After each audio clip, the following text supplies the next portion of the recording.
So these are all the little things we're going to be talking about today. We're going to talk about the sections of a formal agreement, and then we're going to, get back into our contract concepts and try to fold all these things in together. And so the first thing I want to talk about is the introductory provisions. Okay. And so this is the place where, you're just kind of like, just introducing. This is like, you just don't want to start off with the agreement, to start with the definitions. You want to lay the foundation. You want the name of the agreement. You want to identify the parties. This agreement is entered into on such date. The date. You want to give the subject matter, give a little outline of the purpose of the agreement. And then our book also talks about, there are some words of agreement. Me personally, I would like to use in an agreement if I'm going to do that. If I'm going to have an agreement, what's the point? I want to make sure that all has all the bells and whistles. And so the book, it suggests that you have the words of agreement. I want to see those words of agreement. What the book also calls a statement of consideration, which has two parts. A statement of what the consideration is, and then you have these magic words. This agreement provides for the sale to the buyer of the seller's red car. This will be the consideration, what the consideration is in this agreement. And then you have those magic words. The seller and the buyer agree as follows. Might as well.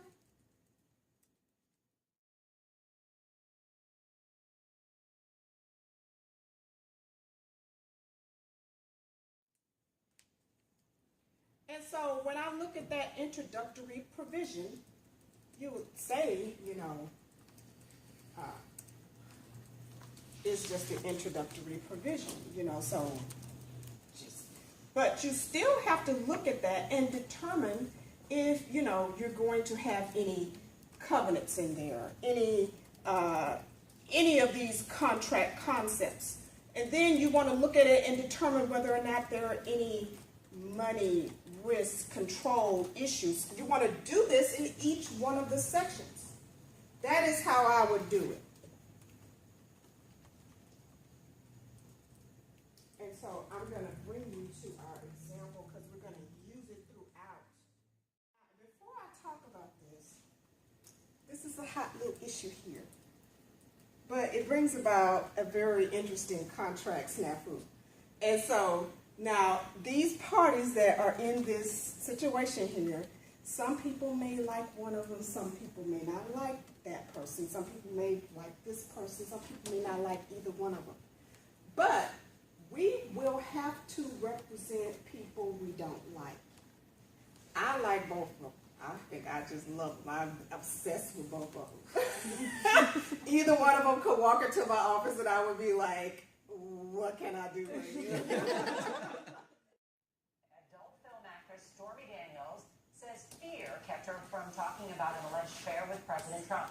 She told her complete story last night on 60 Minutes. It's already under attack by the lawyer for Michael Cohen, the president's personal attorney. Stormy Daniels says she signed a non-disclosure agreement because she was worried about her and her family's safety. She claims that Michael Cohen threatened her with financial ruin to keep quiet. The interview presents possible legal challenges for Cohen and Mr. Trump. Major Garrett is at the White House, which has said nothing about the 60 Minutes story. Major, good morning. Good morning. Daniels discussed in some detail this alleged affair with President Trump. It's one she had previously denied, by the way. She also made mention of an alleged threat against her and her daughter. Now, on the eve of this 60 Minutes broadcast that went into all of this, the president had dinner with his lawyer, Michael Cohen. The two of them, of course, are at the center of this ongoing legal and political drama. I was in a parking lot going to a fitness class with my infant daughter, and a guy walked up on me and said to me, "Leave Trump alone, forget the story." And then he leaned around and looked at my daughter and said, a beautiful little girl would be ashamed of something happened to her mom. And then he was gone. In an interview with 60 Minutes, Stormy Daniels says she was first threatened to stay silent in 2011. You took it as a direct threat? Absolutely. I was rattled. I remember going into the workout class and my hands were shaking so much I was afraid I was going to drop her. Did you go to the police? No, Why? because I was scared. Daniels says she doesn't know who threatened her. Her lawyer, Michael Avenatti, says a new lawsuit filed by Cohen is meant to intimidate his client. There's no question. You threaten someone with a $20 million lawsuit, it's a thuggish tactic. It's no different than what happened in the parking lot in Las Vegas. Michael Cohen has denied ever threatening Daniels. His lawyer fired back overnight at Avenatti with a cease and desist letter calling allegations she was threatened baseless. Mr. Cohen had absolutely nothing whatsoever to do with any such person or incident and does not even believe that any such person exists. Was it hush money to stay silent? Yes. The story was coming out again. I was concerned for my family and their safety. After signing a non-disclosure agreement, Daniels said she lied in statements where she denied having an affair with Mr. Trump. If it was untruthful, why did you sign it? Because they made it sound like I had no choice.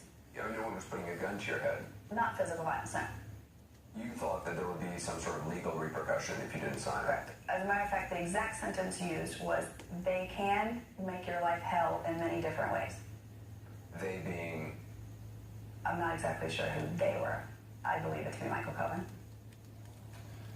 No comment from the White House about all this. An attorney for Mr. Trump referred 60 Minutes to a January signed statement of denial from Daniels, which read in part, my involvement with Donald Trump was limited to a few public appearances and nothing more. Nora? All right, Major, thank you. So,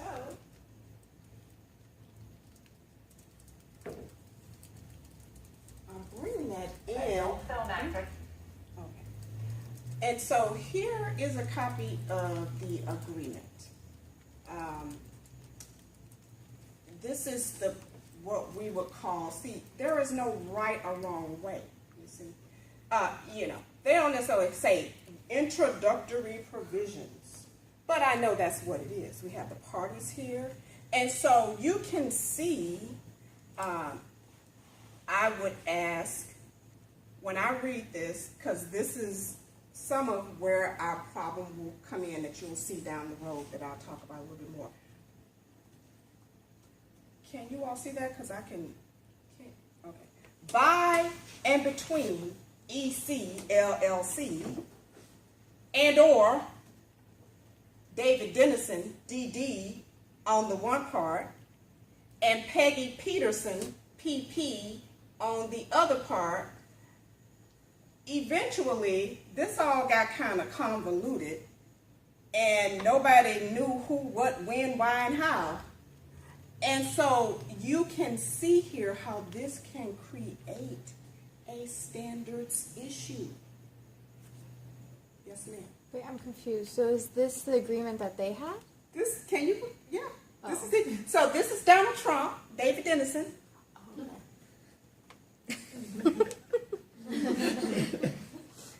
David Dennison, and Peggy Peterson is Stormy Daniels. Interesting.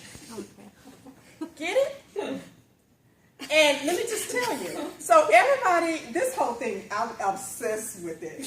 I'm obsessed with it. Because everybody, and then her lawyer, oh my God, he just gets on my nerves.